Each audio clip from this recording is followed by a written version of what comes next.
بنسمع عن استخدام الخلايا الجذعية في علاج العديد من الأمراض، لكن الجديد هو أن الخلايا الجذعية بيتم استخدامها في عمليات التجميل والليزر وإزالة التجاعيد، ومن المنتظر أن يحقق طفرة في السنوات القادمة. لذا قررنا ان احنا نقرب اكتر من معرفة الخلايا الجذعية وحقيقة استخدامها في مجالات التجميل، ونتعرف اكتر عن الاثار السلبية اللي ممكن تسببها. يعني بشرفنا يكون معانا للحديث النهارده عن موضوع الخلايا الجذعية دكتور ابراهيم كامل، استشاري جراحات التجميل والليزر بكلية الطب جامعة عين شمس. اهلا وسهلا بحضرتك. اهلا بيك يا فندم. كتير بنسمع عن الخلايا الجذعية، ولكن انا يعني يمكن من قراءاتي عايز اعرف اصلا مكانها فين في الجسم الخلايا الجذعية. هي الخلايا الجذعيه اتسمت كده عشان هي دي خليه المنشأ. يعني زي الشجره كده الجذع بتاعها، فهي دي اللي بيدي السبلاي للشجره، بيبدا يدي التغذيه، بتبدا تدي التقويه. في مرحله الجنين وهو بيتكون في خلايا اللي هي الخلايا الجذعيه او ستيم سيلز بتكون موجوده في الجنين ده، بتبدا هي تتحول لخلايا مختلفه. يعني تبدا تعمل الخلايا المسؤوله عن تكوين الشعر، الخلايا المسؤوله عن تكوين النمو الجلد بشكل عام. بالظبط، وبتعمل الخلايا دي نفسها.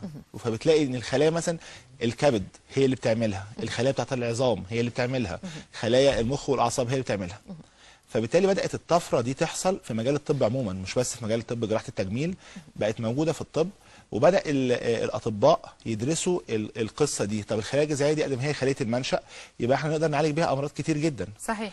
نقدر نعالج بيها امراض للكبد، امراض للسكر، امراض اورام سرطانيه. صحيح. او امراض كتير جدا.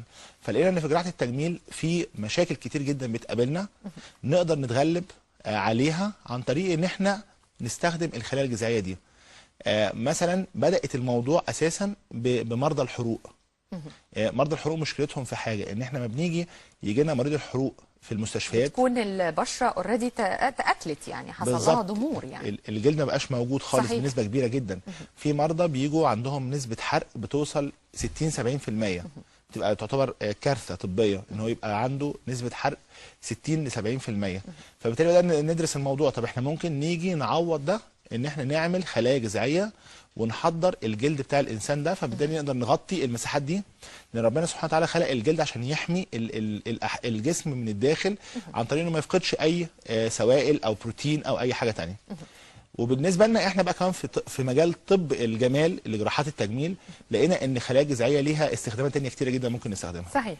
طيب ايه المرحله العمريه اللي ممكن نستخدم فيها الخلايا الجذعيه؟ بصي، هو دلوقتي في فرع جديد من الطب كمان ظهر داخل طب الجمال في جراحات التجميل بيسموه انتي ايجينج ميديسن، او الاسم ممكن باللغه العربيه يبقى اسمه شويه يعني طب مقاومه الشيخوخه او طب الحفاظ على الشباب.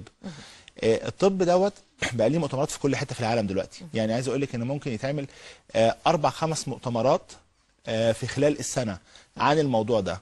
وبداوا يسموا القصه دي كمان ريجنراتيف سيرجري، يعني الجراحات المجدده للخلايا.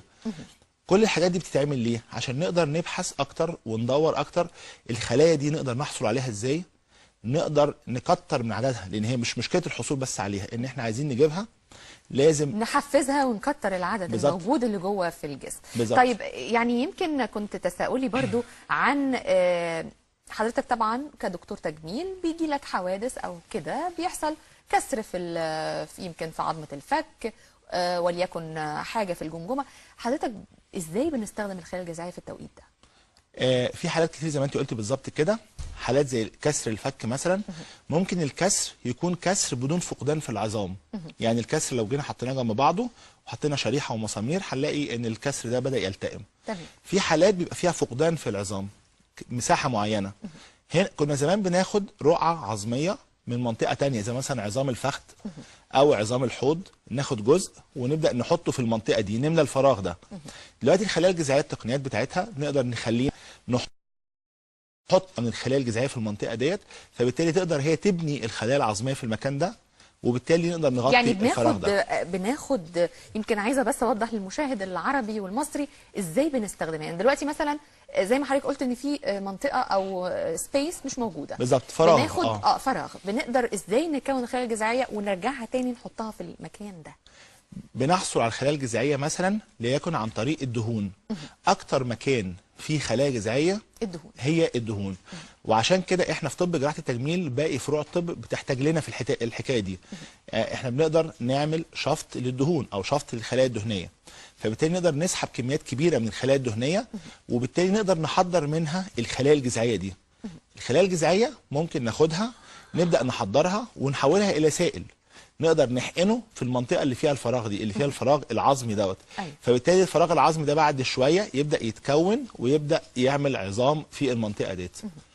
التقنيه دي لما بتنجح او هتنجح ان شاء الله في المستقبل القريب، هي طبعا نجحت على مستوى التجارب ونجحت في بعض الحالات الاكلينيكيه، ده هيخلي باقي فروع الطب تقدر تستخدم الخلايا الجذعيه في حقنها في الاماكن اللي فيها امراض، زي مثلا زي السكر. صحيح. تتحقن في البنكرياس، في الكبد، تتحقن في الكبد، حتى كمان في مجال الاعصاب. طبعا خلايا الاعصاب ما بتتجددش، لكن لما يجي يقدر الطب يوصل لانه يحقن الخلايا الجذعيه في مثلا النخاع الشوكي، ده بيحل مشاكل كبير جدا في المستقبل. هي طبعا لسه ما حصلتش للناس اللي مثلا لا قدر الله حصل عندهم شلل او حاجه نتيجه ان النخاع الشوكي حصل فيه مشكله. فبالتالي الامل كبير قوي في ان يحصل تجديد الخلايا الجذعيه. بالظبط. ظهرت امتى التقنيه دي؟ يعني تقريبا موجوده، يمكن انا سمعت عنها من فتره قريبه جدا، ما بالظبط. كانتش كل يعني الاطباء بيعرفوها. لكن هي ظهرت امتى تقريبا؟ هي ظهرت الكلام عنها في خلال ال10 سنين اللي فاتت، لكن اللي حصل ان احنا في طب الجمال وفي جراحات التجميل احنا سبقنا قوي فيها، لان لقينا المتطلب عليها عالي قوي، ولقينا في نفس الوقت كمان ان التقنيه بالحصول عليها عن طريق التقنيات اللي احنا بنعملها طريقه تعتبر سهله لجراحين التجميل، لان زي ما قلت لحضرتك هي موجوده في الدهون. صحيح. نقدر، هي طبعا موجوده كمان في النخاع بتاع العظام، موجوده في بعض الحاجات بنقدر نحضرها من الدم، فبالتالي احنا نقدر نحصل عليها من اماكن كتير، ولقينا ان النتائج بتاعتها تبقى كويسه قوي في الحالات اللي احنا بنستخدمها، زي مثلا الناس اللي عندهم تساقط للشعر. في حالات كتير قوي بتيجي مثلا سيدات او رجاله كمان شعرهم خفيف جدا وفي منطقه يعني الصلع او كده، نقدر نستخدم التقنيه دي لطلوع الشعر تاني. بالظبط، بس هي مش لعلاج الصلع الرجالي، هي للتقنيات تساقط الشعر نتيجه ست مثلا حملت مره او كذا مره وحصل عندها تساقط في الشعر. في ستات مثلا بترضع فبيحصل تساقط في الشعر. صحيح. بعض الحالات النفسيه مثلا ست بتمر بحاله نفسيه سيئه، توتر او حاجه، فبنقدر نحقن الخلايا الجذعيه عشان تساعد على تجديد الشعر مره ثانيه. بعض الشباب او الولاد مثلا اثناء فتره الامتحانات بيحصل عندهم توتر فالشعر بيتساقط كتير. صحيح. كمان البشره، حته ان احنا نقدر نجدد خلايا الجلد ونقدر نجدد خلايا البشره، علاج الهالات السمراء حوالين العينين. النتائج بتاعه الحقن بالخلايا الجذعيه بتاخد وقت طويل ولا النتائج بنلاقيها فوريه؟ في خلال، يعني هو الكورس بتاع الحقن ممكن نحقن من 4 مرات ل5 مرات الخلايا الجذعيه بالتقنيه اللي احنا بنتكلم عنها، اللي هي التقنيات الحديثه دلوقتي، وتحضيرها في نفس الوقت ما بياخدش وقت غير 2 أو 3، وبعد كده نقدر نحقنها، فبنلاقي النتيجه بتظهر في خلال الشهر اللي بعد العمليه، 3 أسابيع تقريبا بعد الحقن. يعني تعتبر يعني فتره مش كبيره. كويسه طبعا. وعايز اقول لك ان نسبه نجاحها بتوصل اب تو 75%، يعني نسبه كبيره. نسبه كبيره جدا طبعا. نسبه كبيره جدا. طيب الشركات، طبعا شركات التجميل اتجهت برضو لقيام بعض الشركات بوضع الخلايا الجذعيه في منتجاتها. بالظبط. ايه حقيقه المنتجات دي؟ هي فعلا بيبقى موجود فيها؟ في فرق كبير بين الخلايا الجذعيه المحضره من جسم الانسان، ودي بتبقى لكل انسان لحالته هو. يعني انا لما باجي مثلا احضر خلايا جذعيه من حد سواء راجل او ست، بسحبها وبحضرها له هو، ما ينفعش استخدمها لحد تاني.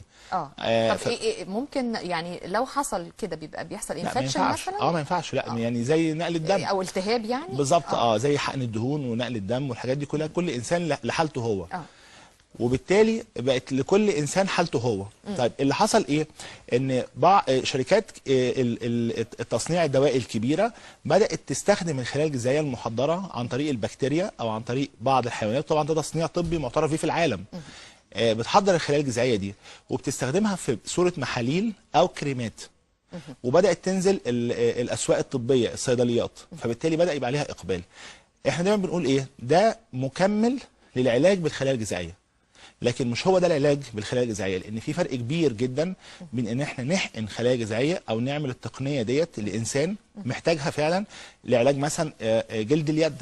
عارفه مثلا كان فتره طويله قبل كده كان مشكله الايدين عند الستات بالذات ان هي ما بنلاقيش ليها حل، مشكله الايدين من ناحيه مثلا النمش او يعني التجاعيد، النمش، ظهور الاورده فيها، ظهور ما بقع كانش فيها، ليها حل. كريمات او عن طريق استخدام الليزر مثلا. بس طبعا اكيد بتبقى نتائج مش بالقوه اللي غير الحقن طبعا. بالظبط، الليزر حسنها شويه، لكن الخلايا الجذعيه عملت فيها طفره كبيره جدا. وكنا بنلاحظها كمان، حتى كمان عارفه بالنسبه للفنانات اللي هي مهتميه قوي ببشره الجلد، وبنلاقي الايد فيها مشكله، فدايما كانت الايدين تبقى باينه قوي فيها مراحل السن المتقدمه بالظبط. فبالتالي الخلايا الجذعيه هنا حسنت جلد اليد قوي. كمان حسنت الرقبه، جلد الرقبه، حسنت قوي جلد البشره. فبالتالي زي ما بقول لحضرتك بتبدا تدي الاحساس اللي هو زي ما بقول لحضرتك فكره الريجنراتيف سيرجري او الجراحات المتجدده للخلايا. هي مش جراحات في الواقع، لكن هي تابعه لجراحه التجميل، فبالتالي اتسمت في العالم كله ريجنراتيف سيرجري بالشكل ده بالظبط. تقنيه او العلاج بالخلايا الجذعيه فعلا له طريقتين، طريقه عن طريق الحقن وطريقه علاج منزلي، يعني هل بيبقى فعلا الكلام ده؟ طب عايزين نعرف. هو العلاج بالخلايا الجذعيه لازم بيتم عن طريق الحقن بواسطه طبيب جراحه التجميل المتخصص. لكن زي ما قلنا ان في شركات ادويه نزلت الخلايا الجذعيه في صوره محاليل او كريمات. دي مش علاجات بقدر ما هي العنايه بالبشره، زي فكره معجون السنان انه بيعتني بالاسنان لكن مش بيعالج مشاكل الاسنان. شامبو الشعر بيعتني بالشعر لكن مش بيعالج مشاكل الشعر. صحيح. نفس القصه الخلايا الجذعيه اللي موجوده في الصيدليات او الموجوده في صوره ادويه، هي بتعتني بالجلد، بتعتني بالشعر، لكن مش بتعالج المشاكل اللي موجوده نتيجه تساقط الشعر او عدم نمو الشعر بصوره كويسه، او الفراغات اللي بتحصل في الشعر، او بيعالج مثلا الهات السمراء، او بتعالج البشره، او بتعمل حاجه زي كده. فهي بتدي نوع من انواع الترطيب، بتدي نوع من انواع استكمال للعلاج اللي بيتعمل في الاماكن المخصصه للعلاج بالصوره ديت. هل في اماكن للخلايا الجذعيه بتكون يعني نتيجتها اعلى من اماكن تانية، زي مثلا زي ما قلت لحضرتك في الجراحات مثلا لو الفك بتبقى النتيجه بتاعته اقوى مثلا لو في علاج الحروق؟ يعني هل الخلايا الجذعيه قدرتها على العلاج تحويلها لخلايا معينه اسرع من حاجه ثانيه؟ بصي اتعمل فيها ابحاث كتير لسه، ودي لسه تحت الدراسه، لكن الواضح جدا لغايه دلوقتي ان الخلايا الجذعيه بتقدر تتحول لخلايا كتير جدا في جسم الانسان. احنا بالنسبه لنا في مجال جراحه التجميل اهتمينا بالخلايا العصبيه وخلايا الجلد وخلايا العظام وخلايا الشعر، فلقينا ان هي بتتحول فعلا بصوره كبيره جدا تماما تحت الميكروسكوب، اللي هي انها اتحولت بصوره كبيره جدا للخلايا الجديده اللي احنا بنتكلم عنها. برضو سؤال يمكن أكيد المشاهدين كتير هيسألوه، لو عندي ابني حصل له مثلا زي ما حضرتك بتقول تساقط للشعر نتيجة الثانوية العامة، نتيجة أي سبب قهري زي ما بيقولوا، هل الخلايا الجذعية في التوقيت ده بيكون خطر عليه أو بيكون تمام بالنسبة له؟ يعني المرحلة العمرية وخصوصا لما تكون صغيره كمان، يعني مش شرط الثانويه العامه، يعني ممكن يبقى من 5 سنين 6 سنين بيحصل اي حاجه، هل ممكن برضو الخلايا الجذعيه بتكون مفيده في الحالات دي؟ مفيش موانع خالص استخدام الخلايا الجذعيه في اي مرحله عمريه، لكن دايما بنقول مثلا علاج تساقط الشعر ده يبدا التعامل معاه بعد مرحله البلوغ. علاج مشاكل البشره برضو نفس القصه، لكن ما ينفعش مثلا نتعامل معاها في طفل، لان الطفل لسه في مرحله النمو، وبالتالي بيبقى ليه وسائل علاج ثانيه مختلفه في مرحله الطفوله. صحيح. لكن بعد مرحله البلوغ بنقدر نتدخل طبيا وتجميليا ازاي نقدر نحقن الخلايا الجذعيه او اي وسيله علاجيه ثانيه اخرى بحيث الجلد يستفيد منها او الشعر يستفيد منها. صحيح صحيح. طيب دكتور ابراهيم كامل، اخر سؤال، ويمكن برضو زي ما قلت لحضرتك احنا نفسنا نقعد اكتر وقت، لكن طبعا الوقت هو يعني مخلينا مش قادرين نتكلم كتير، لكن عايز اسال حضرتك السنوات القادمه في تقنيه الخلايا الجذعيه في مفاجآت فيها؟ فعلا ده حقيقي، ده هيحصل ان شاء الله مفاجآت كبيره جدا في الفتره اللي جايه القريبه كمان، لان احنا كان لسه عندنا مؤتمر في كليه طب جامعه عين شمس عن الخلايا الجذعيه والريجنراتيف سيرجري، ازاي نقدر يحصل تجديد للخلايا ديت. كان زمان الكلام ده كان مبهم، وكانت الناس كتير جدا بتستغرب هل ده ممكن يحصل ولا لا، لكن دلوقتي في وقتنا ده احنا بنقول ممكن في القريب العاجل نقدر في مفاجآت كتير ممكن تحصل، احنا حتى كمان لسه مش متخيلين ايه اللي ممكن يحصل، فبالتالي ده منتظر قريب ان شاء الله. ان شاء الله. بنشكرك دكتور ابراهيم كامل، استشاري جراحات التجميل والليزر بكليه الطب جامعه عين شمس، واكيد طبعا هيكون لنا لقاءات ثانيه في مواضيع مهمه جدا، وخصوصا الخلايا الجذعيه اللي اكيد شغله بال مصر والعالم العربي. بنشكرك جدا. ميرسي يا فندم، شكرا، صباح الخير. صباح الفل.